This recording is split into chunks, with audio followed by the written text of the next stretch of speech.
to me, it's not a failure. If we look at about what happened in the industry, we've been hearing projects of potential breakaway leagues ever since I was probably a teenager. Last year, it was the first time that not one, not two, not three, but 12 clubs made a statement. And it was a very, very important statement, which was a profound shout of alarm to the system, which is we have to do something to create, to build a sustainable industry. This time the project carries a legacy. The legacy is the unsustainability of the industry is still there, and we want to remark that. And secondly, we have a pending ruling by the European Court of Justice, which will then define whether the industry in which we live in, it's an open and transparent one, or our current regulator, which is the 100% monopolistic market operator, and the only gatekeeper to authorize any and all new competition, is the correct form of industry that we want. I think we went through a very expansive phase. If you look at the results of the company between 2010 and 2019, the company was very healthy. And I think much and most of the industry was praising the management of Juventus.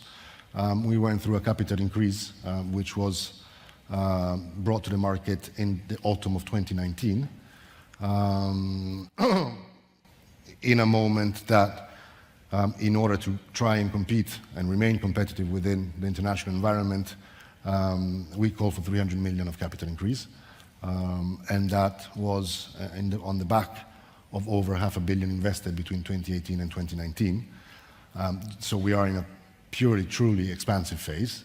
We complete the capital increase in January 2020, and the pandemic comes in February 2020, and that's a complete stop to all operations.